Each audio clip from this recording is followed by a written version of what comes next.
Becoming a big expert over here in this Tanach.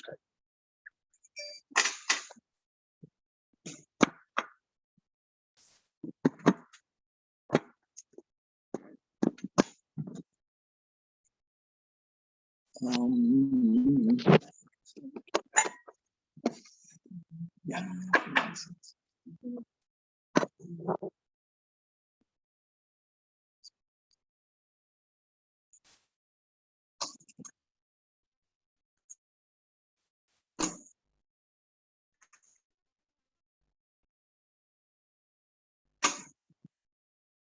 All right. Okay.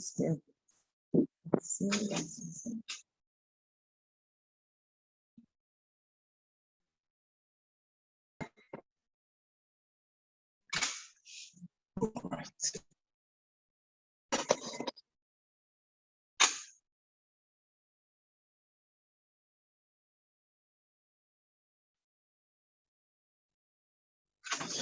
All right. So let us start. So before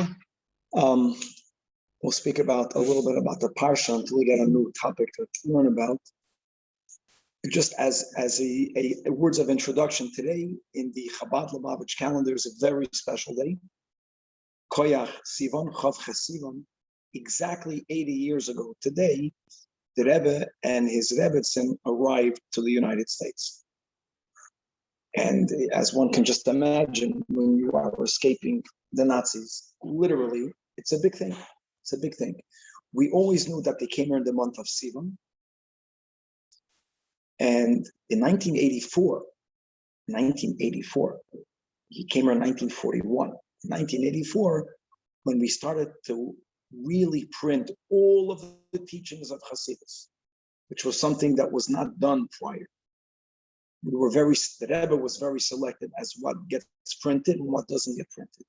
And the Rebbe in the mid-80s decided to print all of the teachings of Chabad Hasidus, including all of the letters from all of the Rabbeim. And it was printed in a very organized fashion. So letters of the previous Rebbe started to come out. And these were not letters that he wrote. And the Friedrich Rebbe passed away in 1950. But they began from the 1920s and the 1930s. And then when they printed a book, letters from the previous Rebbe from the 40s, so in his letters, he wrote about them arriving here on the 28th of Sivan. And the Hasidim decided to make it into a celebration day. And the Rebbe fully acknowledged that. In 1991, the Rebbe actually gave out personally to whoever was in shul a pamphlet that had in it, amongst a lot of teachings of Torah, an introduction writing about what happened to him and his wife. And just very brief, in 1940, the Nazis invaded France. It took them 2 months to conquer the whole France, May and June. And all of the Yidden, I mean, when they had some details are not written in that pamphlet, but they went to make a census. When they arrived there, they had mamish SS guards that went from door to door to find out who lives where, how many people live there, what religion do you belong to. Rebbe was not home when they came initially. The Rebbetzin responded to religion. She wrote Orthodox.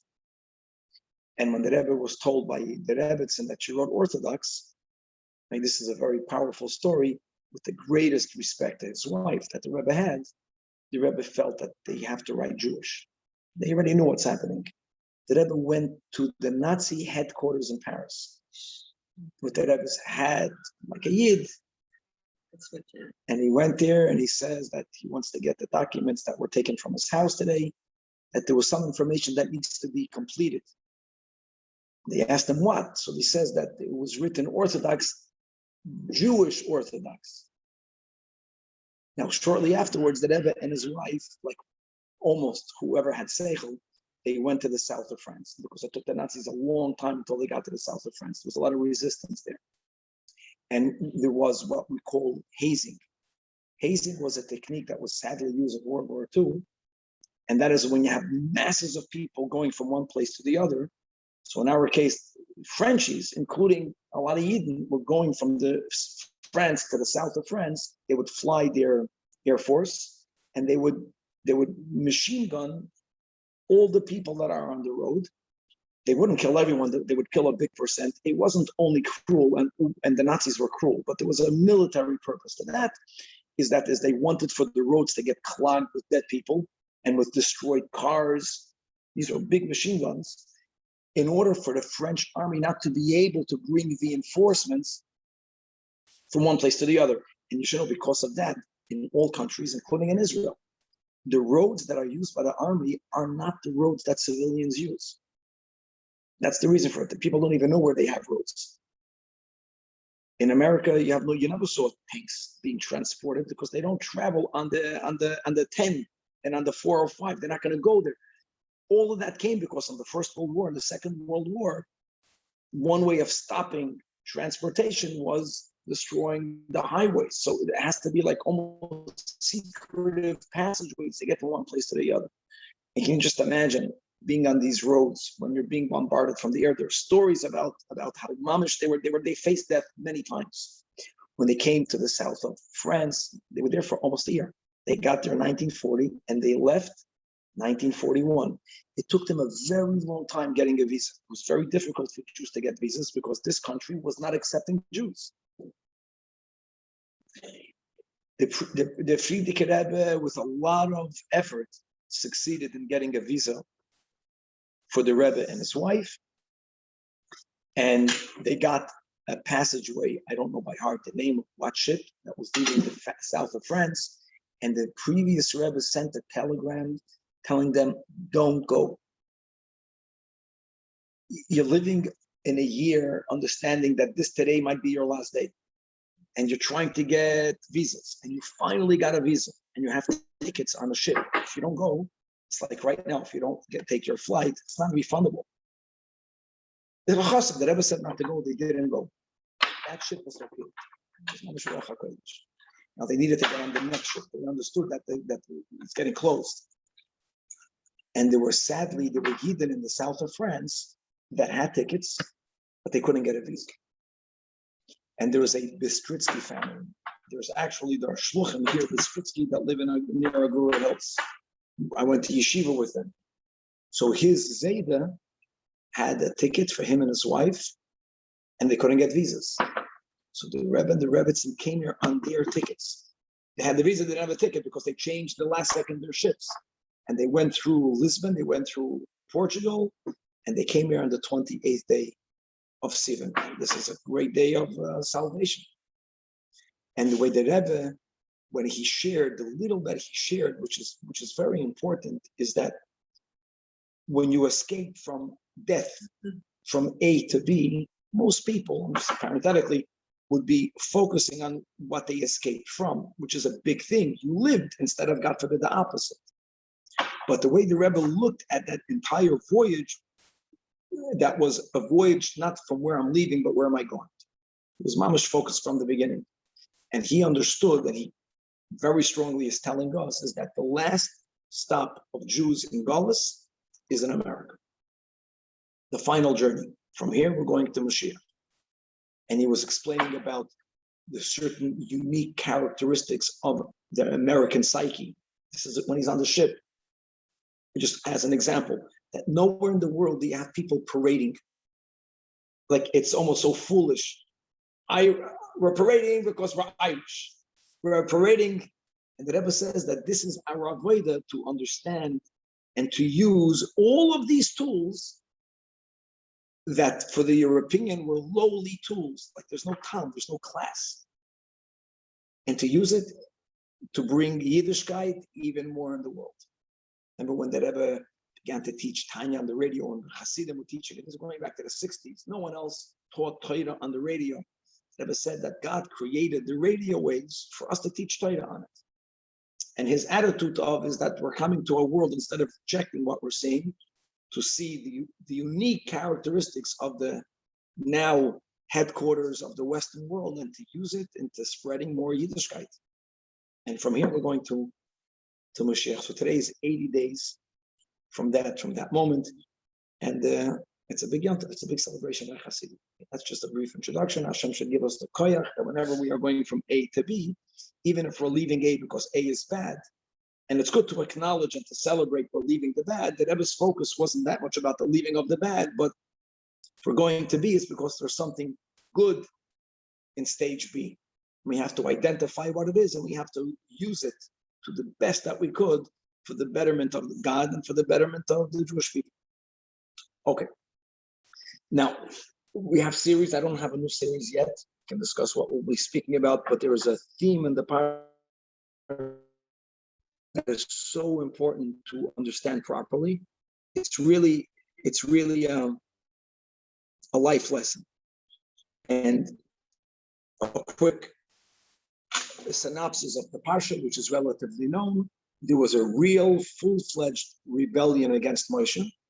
Interestingly, many people think that when there's a rebellion, if you really kill your opponent, which is what Moshe Rabbeinu did, they'll put the rebellion down. It did not happen. Like the biggest miracles happened. All of the people that rebelled, Moshe says, if they're right, then everything goes on as usual. If I'm right, may the earth open up its mouth and swallow them alive. And that happened. And that wasn't the end of the story. That in itself was a good thing to know. And people were very upset at Moshe and at Aaron. And they said that you killed them all. What happened at the end of it, it was terrible. It was one rebellion against the other. The end of it all is that God told Moshe to tell each of the tribes to send forth a staff, a matter. And Aaron should be the one representing the Levian. Sometimes the Levi and the Kohen are separated. Here they were part of the same Shevet. And all of the 12 staffs representing all of the 12 tribes were put into the Holy of Holies just over one night. And the next morning, one staff blossomed and Mamash came to life, even though it was disconnected. And that was the staff of Aaron.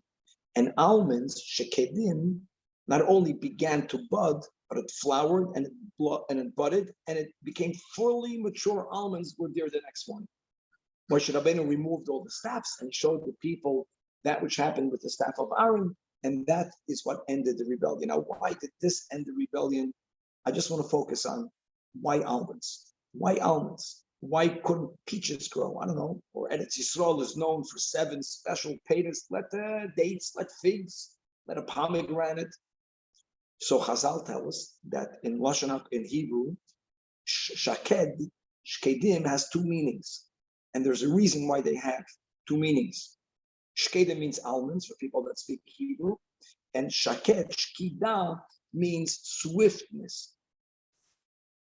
Like I know that, at least by the Bachur, by us, you get a mark for hasmada, and then for shkida. Means you can be learning diligently, but you can be like a slowpoke. Shkida means that you're quick, you're diligent, zrizus, which is another benefit. And shaket means both. It means almonds. Now it happens to be amazing that in nature, from all of the plants, fruits and grains, from everything that the great God created in this world, that which matures quicker by far, vis-a-vis all else, are almonds. The one that's what?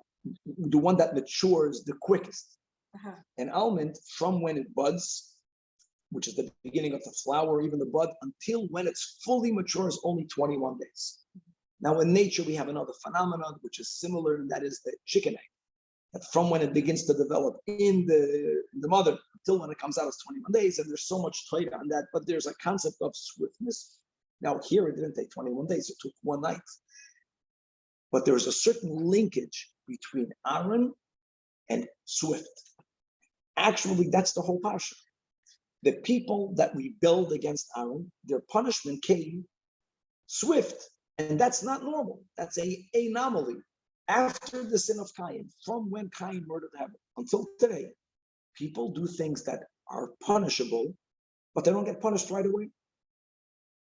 I remember that ever telling a woman my dollars in the 80s that God did not yet punish the Germans for what they did to our people. The 80s, the 40s. But that's the way it is. They're going to be punished. The Rebbe says it didn't happen, it didn't begin to happen for what they did to us. Mm-hmm. And that's the way Cain murdered Abel. Who killed Cain? His great Tubal Cain, 7 generations later. The cause and effect in this world is not on purpose. It was designed that things take time. And the only exception is kohuna. Birchas kohanim comes into fruition immediately. And if you rebel against the kohen, the negative consequence happens also immediately. That's why shkedim are connected to kohuna. I want to speak now Hasidus, just to focus today on why do things take time? Wouldn't it be better if things happen quicker? It's allowed time for tshuva. So there's many answers. Let's go. So if good will beget good, mamish right away, and the opposite, if I do something wrong, I'm gonna get a knock on my head right away. How can you have a freedom of choice? So Yoel says, what did you say? You said something good.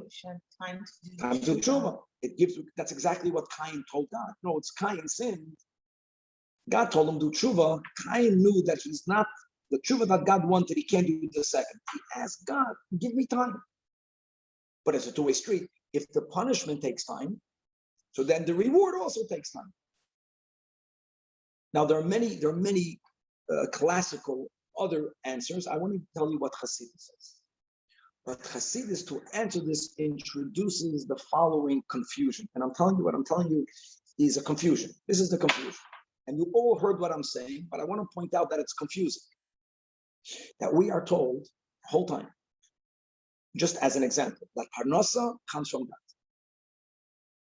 There are so many statements in Midrash and even in Yiddish and recently that you can work 24/7, you will not earn 1 penny more than that which was decided on Rosh Hashanah for you to earn. The blessing is from God.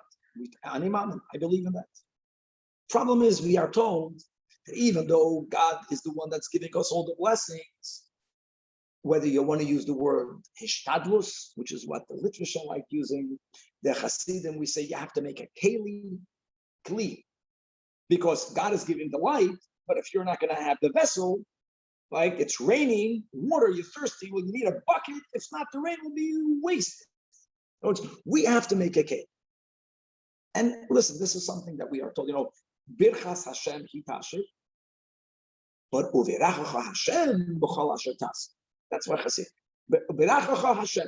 The blessing is from God, but b'chol asher tas means if you won't do it, you won't receive the blessing. Now let me point out how this is not so simple. Why is this not so simple? Because listen, if God were to come and tell us, Chevra, I am covering all your expenses. It's on me. Don't work. Right? You're going to have son-in-laws, daughter-in-laws, right? The wealthy. I got you covered. In Yiddish, it's called a kest. Do nothing. If God will tell us don't work, it might be a little bit disconcerting. Like, oh my God. But it's clear. God said don't work and I'll provide. And by the way, in the Midbar, that's exactly what God said. In the Midbar, we did not make a keli. We did not work. For 40 years, God provided. Or if God would tell the Chevra, listen here, Kindalach, my children, Parnasa, so up to you. If you work, you'll make a living. If you're not going to work, nothing's happening. You're on your own. It would have been disconcerting, but it would have been clear.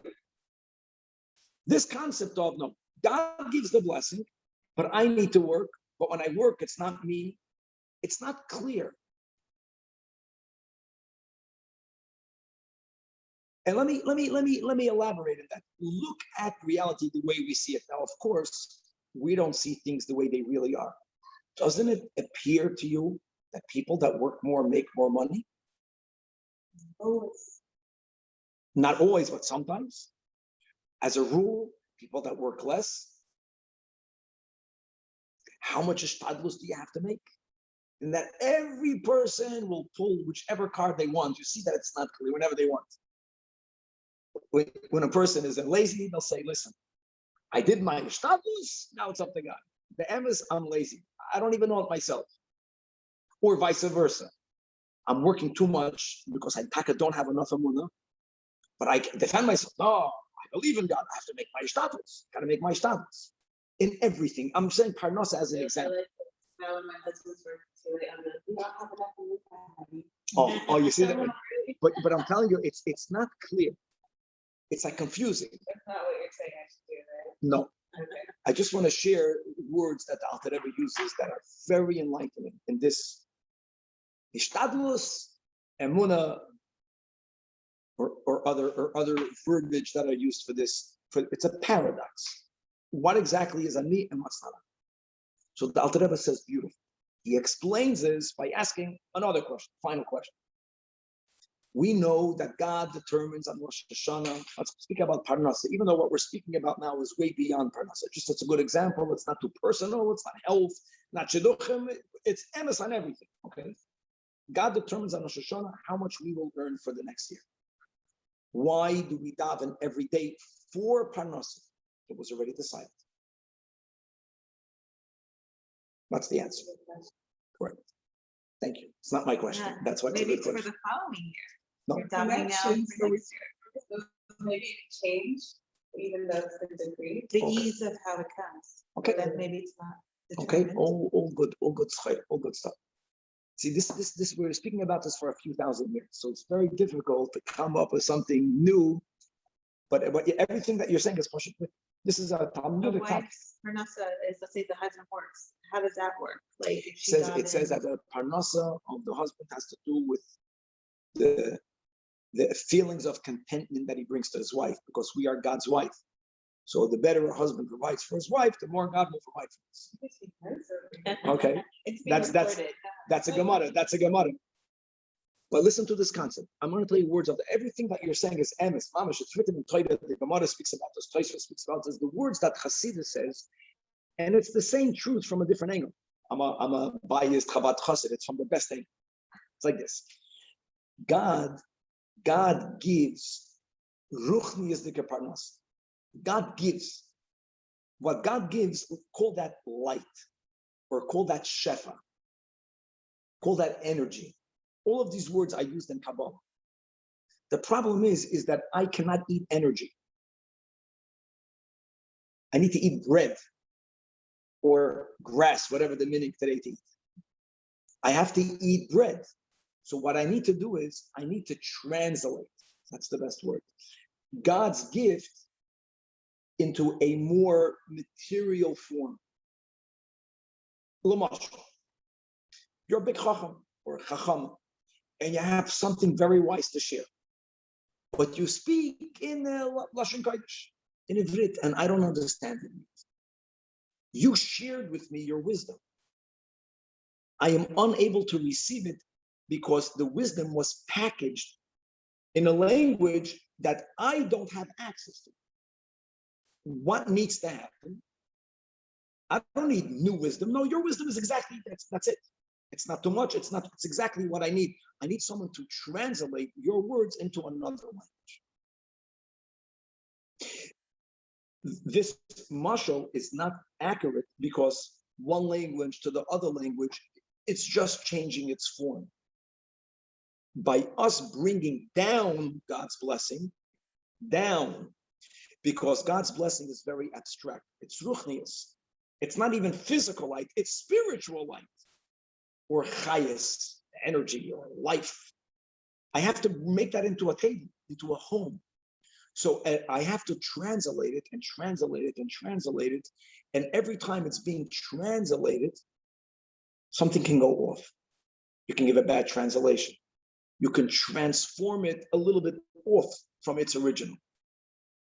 So there can be a bracha, and the bracha can be, so to say, clogged or stuck on some higher realm, and something needs to happen to unclog those pipes to allow it to come.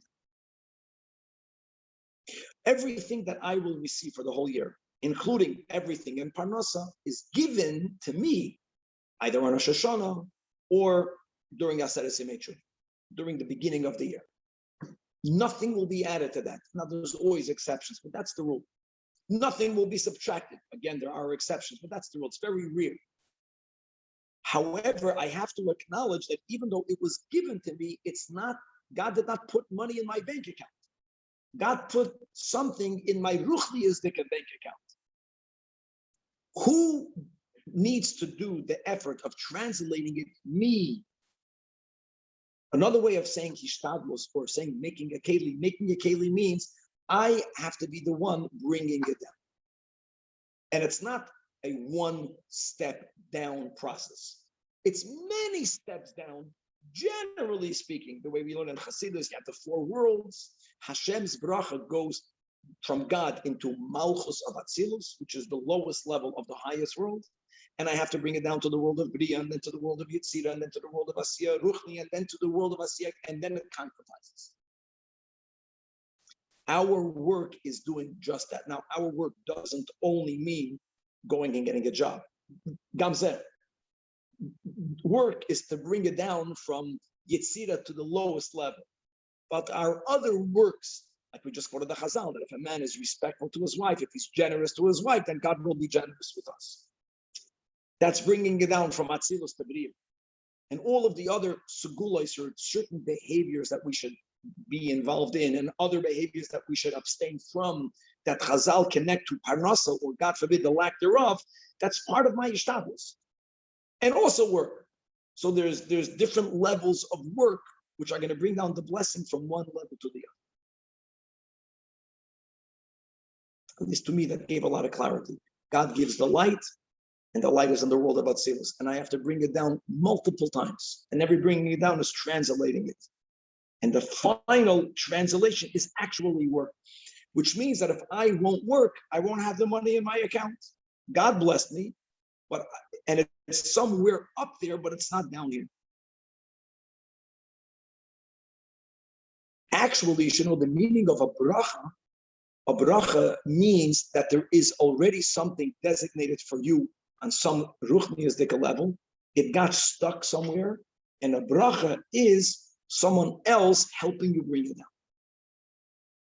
Which is why sometimes tzaddikim did not give a bracha, because the bracha would only work if it's already there somewhere. It's just not down here, so you need someone to help you schlep it down. If it's not there to begin with, then you need prayer. Which is the opposite of a bracha. We say by a prayer, Yehi Ratzon, may it be your will. It's not yet your will. We're asking for God to give a new will. Even though he didn't will it on Rosh Hashanah, we can, with a lot of prayer, accomplish even during the year, but it takes a lot more effort. But that's tefillah. Bracha to what, and that's why many times Tzaddikim didn't give a bracha. Or different stories. There's such a beautiful story how the Baal Shem Tov, who regularly would travel, and you have these wondrous stories how he traveled. Sometimes he invited few, this time he invited a lot, a whole chevra, and they got to an inn. With the miracles, they got to an inn somewhere Motzei Shabbos, and the innkeeper was someone that was barely surviving. And one of the few prized possessions that he owned was an animal, whether it was a goat, whether it was a cow, because that already was the lawnmower, and that gave milk. And if you can sell the milk when things are really bad, when there's no business, that was like the last resort that he had. And the Baal Shem Tov got there, and he knew who the Baal Shem Tov was, and he wanted to give him a lava malka, but he was very poor, so he put out his leftovers. And the Baal Shem Tov tells him, this is what you serve us. We came all the way here to you, Nebach, one of those guests. And this guy was pressured to start, taking the few savings and buying food. And the Baal Shem Tov told the Chevra guys, eat. And they ate everything up. The end of the story is that this Yid, Nebach, shechted this cow to serve food that they were eating. And then he needed to put his furniture as a guarantor for more money. The kids, Sunday, when they finished eating, this guy had nothing left. When there was nothing left, the Baal Shem Tov thanked him, right? And they left. And you have to understand, to be a chassid of a tzaddik is difficult. Like, what is he doing? No one had the chutzpah to ask anything of him. That was the Baal Shem Tov. The next year, they're coming back. The Baal Shem Tov says, we're going back to that guy. And that guy says, oh my God, I wonder what happened to him. Kids, when they come there, the little inn became like a 20-star hotel. Big, and rooms and avodim and wealth. And he greets the Baal Shem Tov warmly. They thought he's going to tell them, no, you guys, enough. And the Baal Shem Tov asked, what happened? It's an amazing story. So he said like this. He says that when you guys left, as you know, you left me with nothing. Not only that, he said he had no vodka. He needed to sell all of the vodka, whatever he had. So he had a bunch of barrels in the back. He says a person walked in then, and he tells me that he wants to drink. I needed money. So I thought to myself, so he says, what did I do? He says, I put some water in the barrel, goes in the bottom of the barrel, and then I opened up the spigot, and I gave this guy a cup of basically water with 1 drop of vodka. And this person drank it, and he said he never tasted such good vodka in his life. And he gives me a golden coin for that vodka. And then he came back the next day to get this amazing vodka. And after a few days, he tells me like this. He tells me that I discovered a treasure a few months ago, and I have children, and my whole life they called me an alcoholic because he was one this time. And they disrespect me. And you're so nice to me. He's selling him water for golden coins that I decided that with your permission, I'm going to move into your inn, and you're going to provide for me vodka until I die. And when I die, whatever I'm leaving over is going to be for you. And he moved into the inn with a bag of golden coins, and he died that day. He became wealthy. So he asked the Baal Shem Tov, I know that this wealth was a gift from the God because of the merit of me hosting you last year. How did it work? Doesn't make sense. The Baal Shem Tov told him that it was destined in the heavens a long time ago for you to be very wealthy. But it wasn't coming down. It wasn't coming down. It wasn't coming, it was stuck somewhere. And some extraordinary act of achnasa sarchim needed to happen. That's what his ishtadlus, to unclog the pipes. And you, Mesiras Nefesh, the Baal Shem Tov says, what you did was you gave away your whole life for one meal for strangers. That is the ishtadlus that he needed. And then the gift came to him. And the Baal Shem Tov told him that this money was already yours. You just needed to bring it down to the lowest step. So sometimes this is a schooler, that's a schooler. That's only if the money is there already. That's the rule. However, there is a power to the kahuna, and that goes to all kohanim, and sometimes tzaddikim tap into that power that from the highest level to the slowest level, it doesn't need to be translated. It right away goes down. And the example that Hasidus gives is that Aaron has the same letters of nira, to be seen or to show. It's like I give an example of teaching. If you're speaking words and you don't understand the language, then you have to have a translator. Then it has to be translated. Or if the teaching is too abstract, you have to have people that garb it in an example and another example. But if someone can teach with a picture, when you see it, it doesn't have to be translated. I think in English they say about that one picture is like 1,000 words or something like that. Haka, because when it's coming from a lower level, then it has to be interpreted, has to be explained. Even if you understand the language, you have to package it. When you are on a much higher level, then you are able to show something, and right away you get the message. So there is a koyach, there are certain blessings that are coming from such a high level that dafka, because it's coming from that high, it comes down, boom, right away. And that's kuhuna. And the Alter Rebbe says that the Kohen's power is that the Kohen really has Abbas Yisrael, even more than Moshe Rabbeinu. That's why when they give the bracha, they say that we're giving the bracha, the ahava. And that's the koyach of ahava, that with ahava, things happen very quick, unique to that. Especially when something is there, it just has to come down. If there is real feelings of ahava, it's going to come down all the way right. And the takeaway is, even when it comes to our own ishtadlus, that's what the Rebbe speaks about, that if we feel that something got clogged, that there was like a super unclogging, and that's the koyach of Abbas Yisrael, and that begins in the family. So the man respects his wife, mamish, it brings all the brachas down immediately without any delay. And in the reverse, that if someone challenges the importance of Abbas Yisrael, the consequence also is going to happen immediately, which is what happened to the people who challenged the koyach of Aharon. And I'm just speaking, listen, that the big difference between Hasidim and people that are not yet Hasidim, and that's one good way of making a synopsis, is that people that are not yet Hasidim, very good. They place the center of Yiddishkeit Torah. Beautiful. But when the center is Torah, then the ones who are closer are more in, and the ones that are not yet closer to the Torah externally, people that are not yet observant, They're away. The in of the in, the core is the Torah. And the Baal Shem Tov really changed that. The Baal Shem Tov says that the core of Yiddishkeit is another Yid. It changes everything, the way we relate to another Yid. I once mentioned that even in a shul, by the letter of the law, when the Sefer Torah is taken out from the Aron Kodesh, it shouldn't be schlepped around the shul. You bring it to the bima. Now, on the way to the bima, people want to go and they want to kiss the Torah. Very nice. They're showing respect. But in Hasidic Shtiblach, the minute became that you take the Sefer Torah all the way around the shul. And that's very significant because who is serving whom? If Torah is the core, then let the people go to the Torah. If the Yid is the core of Yiddishkeit, then the Torah should go to the Yid. Or the Rebbe's whole idea of sending shluchim everywhere.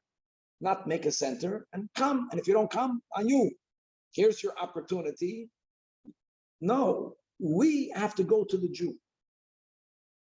And if we do it with Avos Yisrael, then all of the brachas that might be clogged over there, that is the biggest segula, the biggest ishtadlus is Avos Yisrael or giving tzedakah, which is really an expression of the same thing. The doila tzedakah shenimaheres es ha'geula. It makes things happen quicker. And even when it comes to tzedakah, that when people give tzedakah, true, they don't get blessed right away, but at least over a few years, as a rule, people who give tzedakah become wealthy.